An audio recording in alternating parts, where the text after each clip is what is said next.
नमस्कार। स्वागत है आप सब लोगों का मेरे चैनल स्टार्टिंग फ्रॉम स्क्रैच पे। आशा करता हूँ आप सब लोग बहुत ही अच्छे होंगे। तो बिहार सचिवालय सहायक जिसका एग्ज़ाम अब काफ़ी नज़दीक है, तो उसके लिए मैं एक नया सीरीज स्टार्ट कर रहा हूँ जिसमें टोटल 500 प्रश्न हम लोग कवर करने वाले हैं और ये उसका पहला पार्ट होगा जिसमें 88 क्वेश्चंस मैं कवर करने वाला हूँ इस पार्ट में।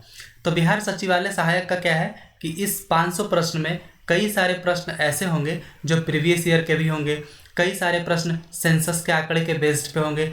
तो इस टाइप के कई इंपॉर्टेंट क्वेश्चंस आपको मिलेंगे। तो आप लोग बस इस चैनल से जुड़ जाइए, इस चैनल को सब्सक्राइब कर लीजिए और अगर वीडियो पसंद आए तो वीडियो को लाइक कीजिएगा, शेयर कीजिएगा और चैनल को सब्सक्राइब जरूर कर लीजिए। तो आइए चलते हैं अपने वीडियो की ओर जो कि पहला पार्ट में है और इसमें टोटल 88 क्वेश्चंस मैंने कवर किए हैं। तो आइए अब बात करते हैं अपने पहले प्रश्न के बारे में। 2011 के सेंसस के आंकड़े के अनुसार बिहार की आबादी कितनी है? तो सेंसस के जो आंकड़े हैं वो हर 10 साल में आते हैं। 2001 में आया था, फिर 2011 में आया था, लेकिन जो 2021 में आने वाला था वो कोरोना के कारण लेट हो गया और अब तक नहीं आ पाया है। तो जो ऑफिशियल आंकड़ा अभी हमारे पास मौजूद है वो 2011 का है। तो सारे प्रश्न इसी के बेस्ड पे आएंगे। तो 2011 के सेंसस के आंकड़े के अनुसार बिहार की जो टोटल आबादी है वो है 10,40,99,452। दूसरा प्रश्न, 2001 से 2011 के बीच बिहार की आबादी का दशकीय वृद्धि क्या थी? बिहार की आबादी में मतलब जो डेकेडल ग्रोथ रेट था वो कितना था? तो वो था 25.4%। इसका मतलब ये है कि जो 2001 में सेंसस का आंकड़ा आया था उसके अनुसार जो बिहार की आबादी थी वो थी 8,29,98,509। तो 2011 में फिर क्या हो गया कि इसमें 25.4% की वृद्धि हो गई और टोटल आंकड़ा यहाँ पे जो हम लोगों ने पहले प्रश्न में देखा 10,40,99,452 हो गया 2011 में। तीसरा प्रश्न, 2011 के सेंसस के आंकड़े के अनुसार बिहार में पुरुष और महिला की आबादी क्रमशः कितनी है? तो ये जो टोटल आंकड़ा था 10,40,99,452, इसमें कितने पुरुष थे और कितने महिलाएं थी? तो ये थे, पुरुष जो थे वो थे 5,42,78,157 और महिलाएं थी 4,98,21,295। तो एग्जाम्स में आपसे हूबहू ऐसे आंकड़े पूछे जाते हैं। चौथा प्रश्न, आबादी के मामले में बिहार राज्य का देश में स्थान कौन सा है? पहला, दूसरा, तीसरा या पांचवा? तो आबादी के मामले में बिहार राज्य का देश में तीसरा स्थान है।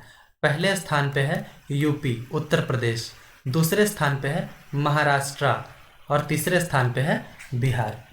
पांचवा प्रश्न, 2011 के सेंसस के आंकड़े के अनुसार बिहार का साक्षरता दर क्या है? लिटरेसी रेट क्या है बिहार में 2011 के सेंसस के आंकड़े के अनुसार? तो वो है 61.8%। तो ये तो टोटल लिटरेसी रेट है। इसमें क्या है, जो मेल है, जो पुरुष है, उनमें जो लिटरेसी रेट थी वो 71.2% थी और जो महिलाएं थी फीमेल, उनका जो लिटरेसी रेट था वो था 51.5%। ध्यान रखें ये 2011 के सेंसस के आंकड़े के अनुसार है। अभी ये आंकड़े काफ़ी बदल चुके हैं। जब 2021 में सेंसस के आंकड़े आएंगे 2021 का, तब पता चल जाएगा। छठा, बिहार का सबसे साक्षर जिला कौन सा है? कौन से जिले में लिटरेसी रेट सबसे ज़्यादा है? तो वो है रोहतास में और दूसरे नंबर पे जो है वो है पटना में। रोहतास पहले नंबर पे है और पटना दूसरे नंबर पे है। तो जो रोहतास में लिटरेसी रेट है वो 73.4% है, सबसे ज़्यादा है ये बिहार में 2011 के अनुसार। और जो पटना है वहाँ पे 70.7%, ये दूसरे नंबर पे है। और अगर पूछा जाए सबसे कम साक्षर जिला कौन सा है तो वो है पूर्णिया। पूर्णिया में जो लिटरेसी रेट है वो है 51.1%, 51.1। और दूसरे नंबर पे है सीतामढ़ी, यहाँ पे है 52.1% लिटरेसी रेट, 52.1%। तो आइए अब बात करते हैं अपने सातवें प्रश्न के बारे में। 2011 के आंकड़े के अनुसार बिहार में प्रति 1000 पुरुषों पर कितनी महिलाएं हैं? मतलब सेक्स रेशियो क्या है बिहार में? सेक्स रेशियो क्या है, लिंगानुपात क्या है? तो ये है 918। मतलब प्रति 1000 पुरुषों में सिर्फ 918 महिलाएं हैं, ऑब्वियसली 2011 के अनुसार। आठवां, बिहार का एक ऐसा जिला जिसमें पुरुषों की मात्रा में महिलाएं अधिक है, मतलब सेक्स रेशियो यहाँ पे सबसे ज़्यादा है, तो वो कौन सा जिला है? तो वो जिला है गोपालगंज। गोपालगंज एक ऐसा जिला है जहाँ पे प्रति 1000 पुरुषों पे 1021 महिलाएं हैं, मतलब सेक्स रेशियो यहाँ पे सबसे ज़्यादा है। इसके बाद जो कोई है वो है सिवान, जहाँ पे प्रति 1000 पुरुषों पे 988 महिलाएं हैं। अगर आपसे पूछा जाए कि सबसे कम सेक्स रेशियो कहाँ पे है, लोवेस्ट, तो लोवेस्ट में जो नंबर आता है वो आता है मुंगेर जिला का, जहाँ पे 876 है, प्रति 1000 पुरुषों पे महिलाएं 876 है। 9वां प्रश्न, बिहार में सबसे कम आबादी वाला जिला कौन सा है? तो सबसे कम आबादी वाला जो जिला है वो है शेखपुरा, ये है पहले नंबर पे। और दूसरे नंबर पे जो है वो है शिवहर, दूसरे नंबर पे। अगर आपसे पूछा जाए सबसे ज़्यादा आबादी वाला जिला कौन सा है, तो वो है पटना आता है पहले नंबर पे, और पूर्वी चंपारण आता है दूसरे नंबर पे। 10वां प्रश्न, 2011 के सेंसस के आंकड़े के अनुसार बिहार में जनसंख्या घनत्व क्या था? तो जनसंख्या घनत्व का मतलब होता है कि पर 1 स्क्वायर किलोमीटर पे कितने लोग रहते हैं, प्रति 1 वर्ग किलोमीटर पे कितने लोग रहते हैं, तो वो है 1106, मतलब 1 वर्ग किलोमीटर में टोटल 1106 लोग रहते हैं 2011 के सेंसस के आंकड़े के अनुसार। तो इसमें अगर आपसे पूछा जाए कि सबसे ज़्यादा जनसंख्या घनत्व तो कौन से ज़िले में है, तो वो है शिवहर में। शिवहर में क्या है कि 1882 लोग रहते हैं प्रति 1 वर्ग किलोमीटर में। अगर इसके बाद अगर आपसे पूछा जाए तो वो है बिहार की राजधानी पटना, जहाँ पे टोटल 1823 लोग रहते हैं 1 वर्ग किलोमीटर में। अगर आपसे पूछा जाए सबसे कम जनसंख्या घनत्व तो कौन से ज़िले में है, तो वो है कैमूर, जिसको भभुआ भी कहते हैं, यहाँ पे है सिर्फ 488। और दूसरे नंबर पे है जमुई जिला, जहाँ पे है 568 जनसंख्या घनत्व। आइए अब बात करते हैं 11वें प्रश्न के बारे में। तो अब सारे प्रश्न मिसलेनियस होंगे, मतलब मिला जुला होगा। अकबर ने बिहार और बंगाल को मुगल साम्राज्य में कब मिलाया? तो अकबर ने मुगल साम्राज्य में मिला लिया था बिहार और बंगाल को 1576 ईस्वी में। तो अकबर कौन था? तो ये था हुमायूं का सबसे बड़ा बेटा, और हुमायूं के बाद यही बना मुगलिया सल्तनत का राजकुमार। तो इसका जो कार्यकाल था अकबर का वो था 1556 ईस्वी से लेकर 1605 ईस्वी तक। तो इसी ने 1576 ईस्वी में बिहार और बंगाल को मुगलिया सल्तनत में मिला लिया था। 12वां प्रश्न, गांधी जी को पश्चिमी चंपारण जिले में किसने बुलाया था? तो ये बुलाया थे राजकुमार शुक्ल जी ने, और ये बुलाए थे बेसिकली अंग्रेज लोग नील की खेती ज़बरदस्ती करा रहे थे किसानों से, और भी समस्याएं जो थी उसी के समाधान के लिए इन्होंने गांधी जी का ध्यान इस ओर केंद्रित किया था। 13वां, बिहार सोशलिस्ट पार्टी का गठन कब हुआ था? तो बिहार सोशलिस्ट पार्टी का गठन हुआ था 1934 ईस्वी में। और जब ये गठन हुआ था तो इसके जो प्रेसिडेंट थे वो थे आचार्य नरेंद्र देव थे, इसके प्रेसिडेंट थे। और जो इसके जनरल सेक्रेटरी वो बन गए थे जेपी, मतलब जयप्रकाश नारायण। 14वां प्रश्न, पटना को बिहार की प्रांतीय राजधानी किसके द्वारा बनाई गई थी? तो ये बनाई गई थी शेर शाह के द्वारा, पटना को बनाई गई थी बिहार की प्रांतीय राजधानी। शेर शाह का मकबरा कहाँ स्थित है? इसका टॉम्ब इसका स्थित है बिहार के सासाराम जिले में। 16वां प्रश्न, किस स्थान को शेर शाह का प्रशासकीय प्रयोगशाला माना जाता है, जहाँ पे ये सारे एक्सपेरिमेंट किए थे अपने प्रशासन को लेकर? तो वो जिला है सासाराम, यहाँ पे ही इनकी मतलब प्रशासकीय प्रयोगशाला मानी जाती है सासाराम को। 17वां प्रश्न, भारतीय संविधान का कौन सा अनुच्छेद छुआछूत उन्मूलन से संबंधित है, मतलब एबॉलिशन ऑफ अनटचेबिलिटी? आर्टिकल 15, 16, 17 या 18? तो इसका जो करेक्ट ऑप्शन है वो है ऑप्शन सी। आर्टिकल 17 जो है वो रिलेटेड है एबॉलिशन ऑफ अनटचेबिलिटी से, मतलब छुआछूत उन्मूलन से। बाकी जो आर्टिकल हैं जैसे कि आर्टिकल 18, तो ये है, इसमें क्या है एबॉलिशन ऑफ टाइटल्स, जो टाइटल होते हैं ना राजकुमार या यहाँ के सुल्तान, तो ये सब हटा दिए गए। संविधान जब बना तो ये सब हटा दिया गया, आज़ादी के पहले ये सब टाइटल वगैरह चलता था।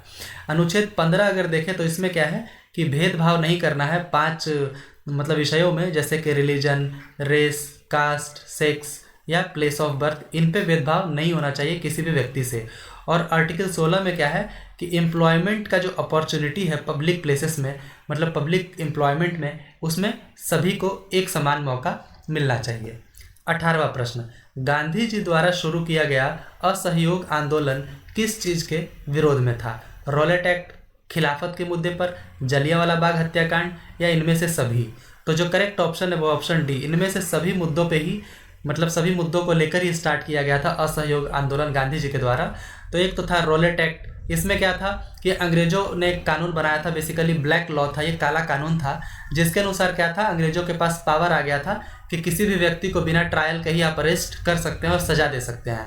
तो इसके विरोध में मतलब ये शुरू किया गया था असहयोग आंदोलन। खिलाफत के मुद्दे पर भी शुरू किया गया था। जलियांवाला बाग हत्याकांड हो गया था, इस पर भी, इन तीनों ही मुद्दों पे ऊपर गांधी जी ने शुरू किया था असहयोग आंदोलन। 19वां प्रश्न, किस वर्ष बिहार और उड़ीसा बंगाल से अलग किया गया था?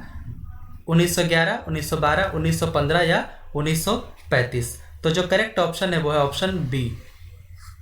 तो इसी वर्ष बिहार और उड़ीसा को बंगाल से अलग कर दिया गया था। 20वां प्रश्न, किस सरकारी कानून के तहत उड़ीसा को बिहार राज्य से अलग किया गया? तो पहले बिहार और उड़ीसा को बंगाल से अलग किया गया, फिर बाद में उड़ीसा बिहार से अलग हो गई। तो यहाँ पे बताना है कि जो उड़ीसा अलग हुई थी बिहार से, वो किस मतलब कौन से कानून के तहत हुई थी? तो ये हुई थी गवर्नमेंट ऑफ इंडिया एक्ट 1935। 21वां, आइए अब देखते हैं 21वें प्रश्न को। पहला मुगल शासक जिसका शपथ ग्रहण पटना में हुआ था, तो वो कौन था? अकबर, जहांगीर, शाहजहां या फारूक सियार? तो फारूक सियार ऐसा पहला मुगल शासक था जिसका शपथ ग्रहण पटना में हुआ था, और इसका जो कार्यकाल था वो था 1713 से लेकर 1719 ईस्वी तक। और ये फारूक सियार लेटर मुगल्स में इसकी गिनती आती है। 22वां प्रश्न, पटना में नमक सत्याग्रह किस तारीख से शुरू हुआ था? तो पटना में ये शुरू हुआ था 16 अप्रैल 1930 से। हालांकि जो नमक सत्याग्रह है वो शुरू हुआ था 12 मार्च से, लेकिन पटना में शुरू हुआ था 16 मार्च 1930 से। तो जो इस नमक सत्याग्रह था, जिसे साल्ट सत्याग्रह भी कहते हैं, तो इसमें क्या था, 24 दिनों का ये दांडी मार्च था। इसको दांडी मार्च भी कहते हैं क्योंकि ये साबरमती आश्रम, जो कि गुजरात में साबरमती आश्रम, यहाँ से लेकर दांडी तक जाना था गांधी जी को। तो ये 24 दिनों का टोटल यात्रा था, और इसमें 385 किलोमीटर इन्होंने पैदल यात्रा किया था इस दांडी मार्च में। तो पटना में ये शुरू हुआ था 16 अप्रैल 1930 से। 23वां, बिहार में नमक सत्याग्रह के नेता कौन थे? तो ये थे राजेंद्र प्रसाद थे। बिहार में नमक सत्याग्रह के जो नेता थे वो थे राजेंद्र प्रसाद। 24वां, अकबर के शासनकाल के दौरान बिहार का गवर्नर कौन था? तो उस समय जो बिहार का गवर्नर थे वो थे मुनीम खान। 25वां, किस मुगल शासक ने राजा मान सिंह को बिहार का गवर्नर बनाया? तो ये थे अकबर, जिन्होंने राजा मान सिंह को बाद में बनाए थे बिहार के गवर्नर। 26वां, शेर शाह को शेर खान का टाइटल किसने दिया था? तो शेर शाह को शेर खान का टाइटल देने वाले जो थे वो थे मोहम्मद नुहानी। इन्होंने इनको टाइटल दिया था शेर खान का। 27वां, शरीर के किस अंग की खराबी से मधुमेह रोग का प्रकोप होता है? तो ये पैंक्रियाज, जिसको अग्नाशय भी कहते हैं, इसकी जब खराबी होती है इसमें, तभी मधुमेह रोग का प्रकोप होता है। 28वां, प्लास्टर ऑफ पेरिस, इसका रासायनिक नाम क्या है? तो प्लास्टर ऑफ पेरिस का जो रासायनिक नाम है वो है कैल्शियम सल्फेट हाइड्रेट। इसका जो रासायनिक सूत्र है वो है CaSO4। 29वां प्रश्न, भारतीय संविधान द्वारा प्रदत्त निम्नलिखित में से कौन सा अधिकार गैर नागरिकों को भी उपलब्ध है? मतलब जो इंडिया के नागरिक नहीं है उनको भी ये फंडामेंटल राइट उपलब्ध है। संवैधानिक निराकरण का अधिकार ये बिल्कुल उपलब्ध है फॉरेनर्स को भी। अभिव्यक्ति की स्वतंत्रता नहीं उपलब्ध है। देश के किसी भाग में घूमने एवं बसने की स्वतंत्रता भी नहीं उपलब्ध है। संपत्ति अर्जित करने की स्वतंत्रता भी नहीं उपलब्ध है। तो ये जो है ये आर्टिकल 32 है, राइट टू कॉन्स्टिट्यूशनल रेमेडीज, संवैधानिक उपचारों का या संवैधानिक निराकरण का अधिकार, ये फॉरेनर्स को भी उपलब्ध है। और भी कई ऐसे आर्टिकल हैं जो उपलब्ध हैं, जैसे कि आर्टिकल 14, आर्टिकल 20, आर्टिकल 21, ये फॉरेनर्स को भी उपलब्ध है। 30वां, लक्षद्वीप द्वीप समूह जो है ये कहाँ स्थित है? हिंद महासागर में, बंगाल की खाड़ी में, दक्षिण चीन सागर में, या इनमें से कोई नहीं? तो जो करेक्ट ऑप्शन है वो ऑप्शन डी, इनमें से कोई नहीं, क्योंकि वो उपलब्ध है अरब सागर में, अरेबियन सी में है लक्षद्वीप द्वीप समूह। 31वां, संसार में किस महाद्वीप का सबसे कम जनसंख्या है? कौन से महाद्वीप का? यूरोप, ऑस्ट्रेलिया, दक्षिण अमेरिका या अफ्रीका।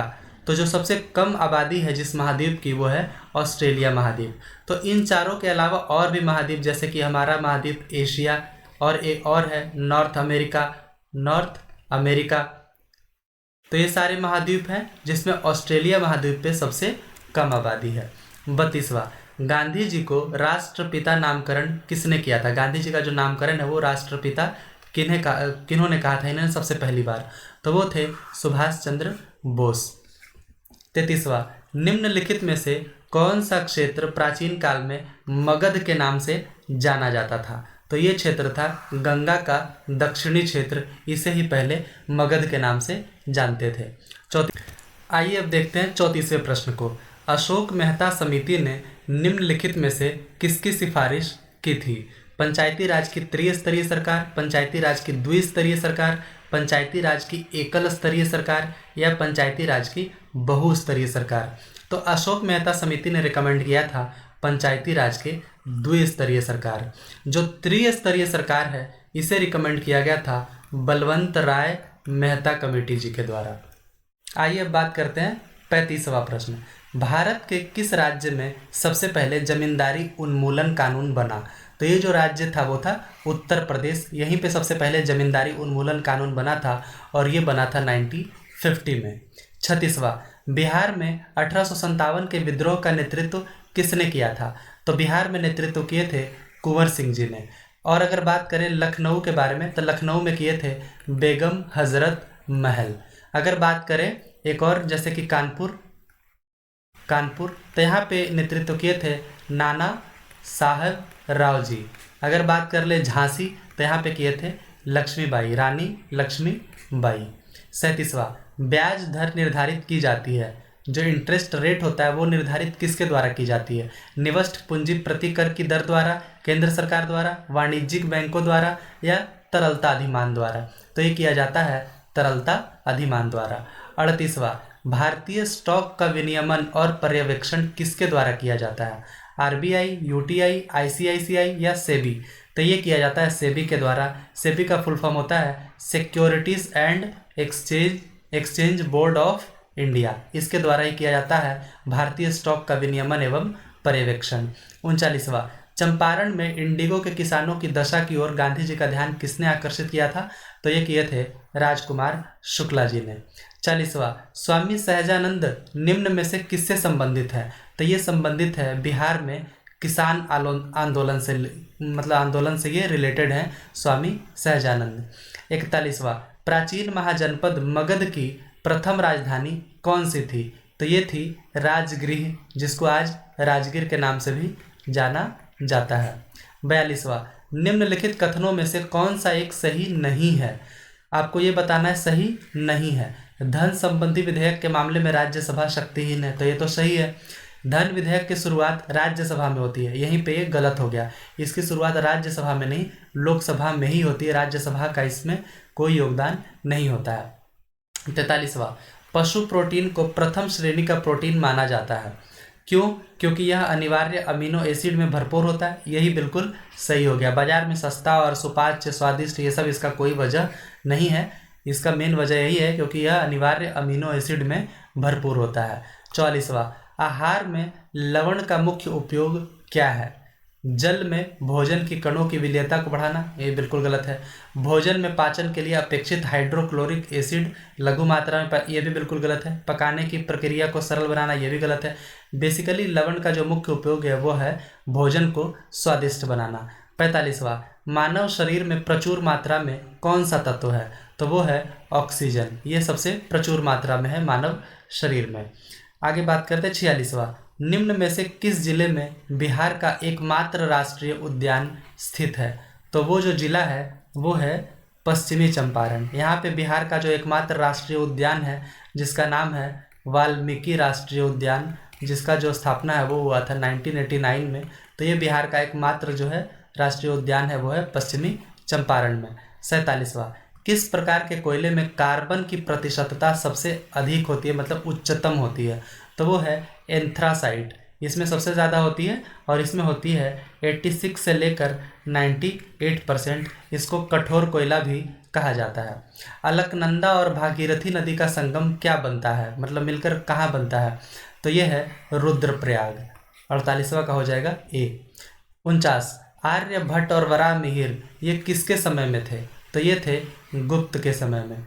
50वां, निम्न में से कौन सा विस्फोटक की तरह प्रयोग किया जाता है, तो जो करेक्ट ऑप्शन है वो है नाइट्रोग्लिसरीन, इसे ही विस्फोटक के रूप में प्रयोग किया जाता है। 51, हुमायूं नामा के लेखक कौन हैं, तो हुमायूं नामा के जो लेखक हैं वो हैं गुलबदन बेगम, और ये गुलबदन बेगम कोई और नहीं बल्कि हुमायूं की अपनी सिस्टर थी, उन्होंने ही लिखा था हुमायूं नामा, और इसे ये फारसी भाषा में लिखे थे। 52, अशोक किस राज्य वंश से संबंधित है, वर्धन, कुषाण, गुप्त या इनमें से कोई नहीं, तो जो करेक्ट ऑप्शन है वो है ऑप्शन डी, इनमें से कोई नहीं, क्योंकि अशोक संबंधित है मौर्य राजवंश से, मौर्य राजवंश से, और ये मौर्य राजा बिंदुसार के पुत्र थे, बिंदुसार के पुत्र थे, और इन्होंने जो गद्दी ली थी वो ली थी 269 ईसा पूर्व में, 269 ईसा पूर्व में ये गद्दी पर बैठे थे। 53, दिल्ली पर राज करने वाली प्रथम महिला शासिका कौन है, चांद बीबी, रजिया सुल्तान, जीजाबाई या बेगम हजरत महल, तो जो पहली प्रथम महिला शासक हैं वो थी रजिया सुल्तान, और ये बनी थी 1236 ईस्वी में बनी थी, और 1240 ईस्वी तक इन्होंने दिल्ली की गद्दी पर शासन किया था, और ये इल्तुतमिश की पुत्री थी, इल्तुतमिश जो कि स्लेव डायनेस्टी मतलब गुलाम वंश के शासक थे, उन्हीं की ये पुत्री थी रजिया सुल्तान। 54, निम्नलिखित शासकों में से गुलाम वंश से संबंध रखने वाला कौन था, हुमायूं, तो ये तो फिर बाद में तो मुगल हो गए, तो ये तो हो ही नहीं सकते। इल्तुतमिश यही थे, गुलाम वंश से संबंधित थे, जिनकी पुत्री अभी पिछले क्वेश्चन में हम लोग यहाँ बात किए थे रजिया सुल्तान, जो कि बनी थी दिल्ली की शासिका, तो ये हैं गुलाम वंश से संबंधित। 55, लोकसभा का पीठासीन अधिकारी मतलब प्रिसाइडिंग ऑफिसर ये कौन होता है, लोकसभा अध्यक्ष, लोकसभा उपाध्यक्ष, ए और बी दोनों, या उपरोक्त में से कोई नहीं, तो जो करेक्ट ऑप्शन है वो हो जाएगा ऑप्शन सी, ए और बी दोनों ही होते हैं लोकसभा के पीठासीन अधिकारी। अगर अध्यक्ष हैं तो अध्यक्ष होंगे, अगर अध्यक्ष की अनुपस्थिति है तो उपाध्यक्ष हो जाएंगे लोकसभा के पीठासीन अधिकारी। 56, निम्नलिखित में कौन सी लड़ाई 1527 ईस्वी में बाबर और राजपूतों के मध्य लड़ी गई थी, तो ये जो लड़ाई थी वो थी खानवा का युद्ध। खानवा का युद्ध हुआ था राजपूतों के बीच में और बाबर के बीच में हुआ था, 1527 ईस्वी में ये हुआ था, और इसमें क्या है, जो अगर एग्जैक्ट डेट की बात करें तो वो था 17 मार्च 1527, इसमें बाबर जीत गया था खानवा के युद्ध में। 57, हड़प्पा का स्थल जो है ये किस नदी के तट पर अवस्थित है, सरस्वती, सिंधु, व्यास या रावी, तो जो हड़प्पा का स्थल है वो स्थित है रावी नदी के तट पे। अगर हड़प्पा के जो और कई हड़प्पा सभ्यता के जो और कई स्थल हैं, जैसे कि अगर देखें मोहनजोदड़ो तो ये स्थित है सिंधु नदी पे। अगर लोथल की बात करें जो कि एकमात्र पोर्ट साइट था, तो उसके बारे में बात करें तो वो है भोगवा नदी पे, भोगवा। अगर बात कर ले कालीबंगन तो ये स्थित है घग्घर नदी पे।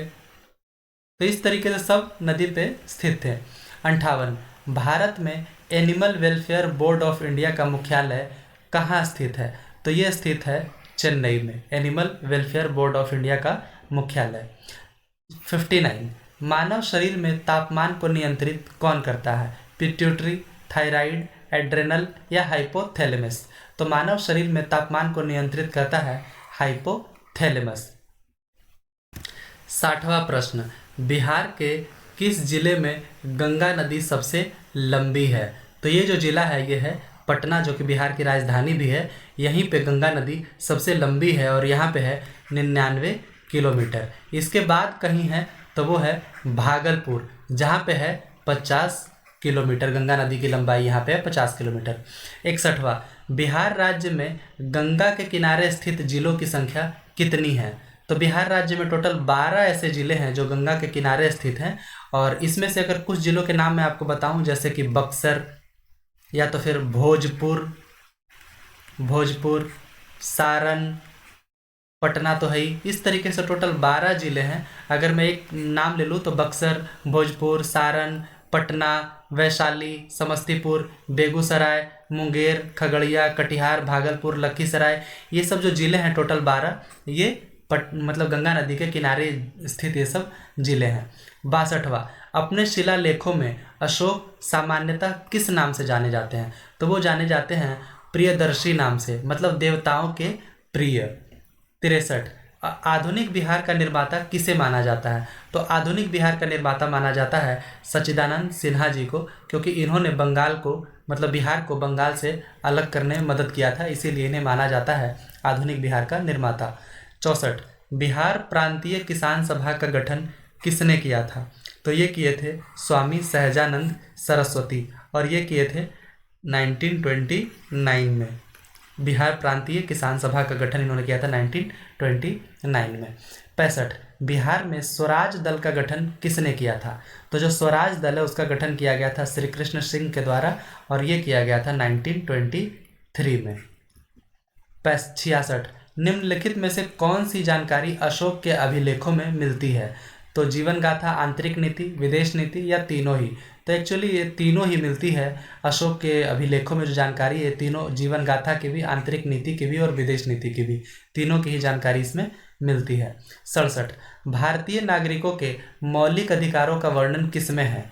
तो ये वर्णन है संविधान के अनुच्छेद कहिए आर्टिकल 12 से 35 तक में, जो कि भाग 3 में है। ये भाग 3 में ये स्थित है, इसी में है भारत के नागरिकों के मौलिक अधिकार। 68, संघीय क्षेत्रों का प्रतिनिधित्व प्राप्त है किसको? लोकसभा, राज्यसभा या संसद के दोनों सदनों में, या उपरोक्त में से कोई नहीं? तो जो भी संघीय क्षेत्र है उसका प्रतिनिधित्व प्राप्त है संसद के दोनों सदनों में, मतलब लोकसभा और राज्यसभा दोनों को ही ये प्राप्त है। 69, सिंधु सभ्यता निम्नलिखित में से किस युग के अंतर्गत आती है? तो जो सिंधु सभ्यता है वो निम्नलिखित में से अंतर्गत आती है आद्य ऐतिहासिक काल। तो 3 काल होते हैं, प्रागैतिहासिक, आद्य ऐतिहासिक और ऐतिहासिक, ये 3 काल मेनली होते हैं। तो इसमें जो है आद्य ऐतिहासिक काल में आता है। आद्य ऐतिहासिक काल का मतलब बेसिकली ये हो गया कि जिसका लिखित साक्ष्य तो हमारे पास उपस्थित है, लेकिन उसको पढ़ नहीं पाया, वो लैंग्वेज उसको डेसिफर नहीं किया गया, वो लैंग्वेज लिखा क्या है ये समझ में नहीं आ रहा, तो वैसे काल जो है वो आद्य ऐतिहासिक काल में आ जाते हैं। 70, निम्नलिखित में से कौन सा एक राज्य के नीति निर्देशक तत्व का उद्देश्य नहीं है? एक कल्याणकारी राज्य की स्थापना करना, तो ये तो है। सामाजिक आर्थिक कल्याण सुनिश्चित करना, ये भी है। अंतर्राष्ट्रीय शांति एवं सुरक्षा की अभिवृद्धि करना, ये भी है, आर्टिकल 51 में ये भी है। एक धार्मिक राज्य की स्थापना करना, ये नहीं है। तो करेक्ट ऑप्शन हो जाएगा ऑप्शन डी, ये नहीं है, हमारे राज्य के नीति निर्देशक तत्व का उद्देश्य ये नहीं है। 71, भारतीय संविधान को अपनाया गया था संवैधानिक सभा द्वारा, जी बिल्कुल यही सही है, संवैधानिक सभा द्वारा ही इसे अपनाया गया था। भारतीय संविधान को 1949 में ये अपनाया गया था और 1950 में ये लागू हो गया था 26 जनवरी 1950 को। द्वीपों का समूह लक्षद्वीप, ये क्या है? प्रवाल उत्पत्ति का है, ज्वालामुखी उत्पत्ति का है, मृदा निक्षेपण का है, या उपरोक्त में से कोई नहीं? तो जो इसका करेक्ट ऑप्शन है वो है ऑप्शन ए, ये एक प्रवाल उत्पत्ति का है, उस तरीके का ये द्वीप है। 73, भारत के राष्ट्रपति को उसके पद से हटाया जा सकता है किसके द्वारा? भारत के प्रधानमंत्री द्वारा, लोकसभा के द्वारा, भारत के मुख्य न्यायाधीश के द्वारा, या संसद के द्वारा? तो ये हटाए जा सकते हैं भारत के संसद के द्वारा, जिसमें एक बहुत ही बड़ा बहुमत 2/3 का बहुमत इसमें चाहिए इनको हटाने के लिए संसद के दोनों सदनों में। 74, भारत में नियोजित अर्थव्यवस्था निर्धारित है, तो किस पे ये निर्धारित है? तो ये निर्धारित है मिश्रित अर्थव्यवस्था पे, मतलब कि जहाँ पे प्राइवेट और गवर्नमेंट दोनों तरह के संस्थान काम करेंगे। 75, ग्रीन हाउस प्रभाव के कारण पृथ्वी के तापमान में वृद्धि के लिए मुख्यतः जो जिम्मेदार है वो निम्नलिखित कौन सी गैस है? SO2, CO2, NO2, या इनमें से कोई नहीं? तो जो मेन जो जिम्मेदार गैस है वो है CO2, कार्बन डाइऑक्साइड। 76वां प्रश्न, गाड़ियों में प्रयोग की जाने वाली प्राकृतिक गैस में मुख्यतः क्या होती है? मीथेन, इथेन, प्रोपेन या ब्यूटेन? तो इसमें जो मुख्यतः होती है वो होती है मीथेन, जो कि 95% से भी ज़्यादा होती है। 77, निम्नलिखित में से कौन सा वन्य जीव अभयारण्य बिहार के मुंगेर जिले में स्थित है? तो वो है भीम बांध वन्य जीव अभयारण्य, ये है मुंगेर जिले में स्थित है? क्योंकि अगर ये इसमें देखें गौतम बुद्ध ये जो वन्यजीव अभयारण्य है ये है गया में। अगर राजगीर वन्यजीव अभयारण्य के बारे में बात करें तो यह है नालंदा जिले में। और वाल्मीकि ये तो राष्ट्रीय उद्यान है और जो कि इकलौता है बिहार में, और ये स्थित है वेस्ट चंपारण मतलब पश्चिमी चंपारण जिले में ये स्थित है। 78 भोपाल गैस त्रासदी किस वर्ष हुई थी? तो ये हुई थी 1984 में। 2 और 3 दिसंबर 1984 में ये त्रासदी हुई थी। भोपाल गैस त्रासदी में किस जहरीली गैस का रिसाव हुआ था? तो वो जो गैस थी वो थी methyl isocyanide. 80 doctor Bhimrao Ambedkar द्वारा किस अनुच्छेद को भारतीय संविधान का हृदय तथा आत्मा मतलब heart and soul of the constitution कहा गया था? तो वो आर्टिकल है आर्टिकल 32 जिसमें है राइट टू कॉन्स्टिट्यूशनल रेमेडीज मतलब संवैधानिक उपचारों का अधिकार। 81 चंपारण आंदोलन ये किस भारतीय राज्य में शुरू हुआ था? तो ये हुआ था बिहार राज्य में और ये हुआ था 1917 में। 82 खानवा की लड़ाई ये किस वर्ष में लड़ी गई थी? तो ये लड़ी गई थी 1527 में बाबर और राजपूतों के बीच में, जिसमें बाबर विजयी हुआ था। 83वां प्रश्न पानीपत की पहली लड़ाई इब्राहिम लोदी और किसके बीच लड़ी गई थी? तो पानीपत की जो प्रथम लड़ाई थी वो लड़ी गई थी इब्राहिम लोदी और बाबर के बीच में, और ये हुआ था 21 अप्रैल 1526 ईस्वी में, जिसमें बाबर जीत गया था। 84 निम्नलिखित में से किसे भारत का मैनचेस्टर कहा जाता है? तो भारत का मैनचेस्टर कहा जाता है अहमदाबाद को। 85 निम्नलिखित में से कौन सा देश ओपेक का सदस्य नहीं है? ओपेक मतलब organization of petroleum exporting countries, तो इसका सदस्य कौन नहीं है? तो अल्जीरिया है, अंगोला है, लीबिया भी है, दक्षिण अफ्रीका इसका सदस्य नहीं है। तो टोटल 13 इसके मेंबर सदस्य हैं, अल्जीरिया, अंगोला, लीबिया, इसके अलावा कुछ और देश जैसे कि नाइजीरिया, सऊदी अरबिया, यूएई या तो फिर इराक, जॉर्डन, इस तरीके के देश इसके सदस्य हैं। टोटल 13 इसके सदस्य हैं। 86 मौलिक अधिकार संविधान के किस भाग में निहित है? तो मौलिक अधिकार है संविधान के 3रे भाग में। 4थे भाग में राज्य के नीति निर्देशक तत्व है। 87 संविधान सभा की पहली बैठक कब आयोजित हुई थी? तो ये हुई थी 1946 में। अगर डेट पे जाएं तो 9 दिसंबर 1946 को पहली बैठक हुई थी। 88वां प्रश्न भारत में कौन से शहर में सबसे पुराना मेट्रो है? तो आज कई शहरों में मेट्रो चलती है, तो सबसे पुराना मेट्रो कौन से शहर में है? मुंबई, दिल्ली, कोलकाता या चेन्नई? तो जो सबसे पुराना मेट्रो है वो है कोलकाता शहर में, जो स्टार्ट हुआ था 1984 में। उसके बाद जो दिल्ली शहर में जो स्टार्ट हुई वो कई सालों के बाद 2002 में स्टार्ट हुई थी दिल्ली मेट्रो। तो पहले पार्ट में मैं यही 88 क्वेश्चंस मैंने लिया है। तो thank you so much video में बने रहने के लिए। आप लोग आगे भी बने रहिए। आगे के सीरीज़ में इसके बाकी जो क्वेश्चंस है, टोटल 500 क्वेश्चंस मैं इस सीरीज़ में कवर करूँगा। तो अभी 88 है, बाकी के भी आगे मैं कुछ पार्ट्स में कवर कर लूँगा। तो आप लोग बस बने रहिए और वीडियो को शेयर कीजिए, चैनल को सब्सक्राइब कीजिए। Thank you so much.